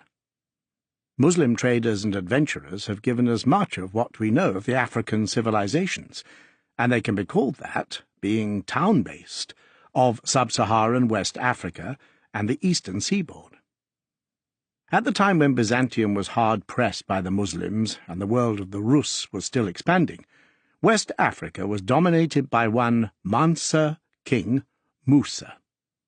He was fabulously wealthy. When he visited Cairo in 1324 on his way to Mecca for the Muslim pilgrimage, or Hajj, he handed out so much gold in gifts that the price collapsed. Musa would become known in Europe too, portrayed on a Catalan atlas like a European king sitting on his throne with gold crown, orb and sceptre. His empire of Mali was famous at a time when Europeans had relatively little gold of their own. Though there were many myths about Africa, this was not a myth. A modern African historian has argued that Musa's empire was far stronger, far better organized, and even more literate than any Christian power in Europe. Even if this is an exaggeration, it is not much of one. And it provokes big questions. What was really happening in Africa south of the Sahara at this time? Were there other empires we know less of? And why, if Mansa Musa was a monarch to rival Christian princes and Arab caliphs, did Africa not go on to develop more powerful and sophisticated homegrown civilizations to rival Europe? To begin to answer this, we have to jump far back in time, because the African narrative concerns climate, minerals, and luck. In prehistoric times, the Sahara was not a desert, but a damp, rich savanna. It was home to game and to great rivers. Cave paintings show giraffes and crocodiles. For thousands of years this was rich terrain for human hunters. Not until about 5,000 years ago did it start seriously to dry out. This vast desiccation, across an area as big as the modern United States, had momentous effects for many societies. It divided the peoples of the Mediterranean and Near East from those of sub-Saharan Africa. An ocean of baking hot grit proved almost as effective a barrier as the cold saltwater oceans. To the north of the Sahara, history was being written. To the south, in terms of writing, a stony silence prevailed.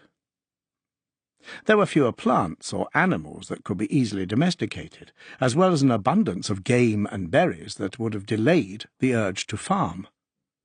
Archaeology can help fill in some gaps, and it is clear that human societies were developing quite fast in Africa too. By around 2000 BC, it is likely that the farming revolution had reached the then wetter lands of West Africa on the edge of the Sahara, around Lake Chad and the Senegal and Niger rivers. Ironwork and sculpture were being made from around 800 BC, so although this part of the world moved from hunter-gathering later than Eurasia did, The familiar developmental steps were as clear here as in, say, France or Turkey. Knowledge of the new skills may have come from the Nubians on the edge of the Egyptian territories, or from Mediterranean cities such as Carthage. Though they left no written record, farmers were moving herds across the desert, and small numbers of traders continued to risk the heat and aridity using caravans of horses from around 1500 BC. There are ancient Greek accounts of chariot-using warriors from West Africa and desert drawings of chariots pulled by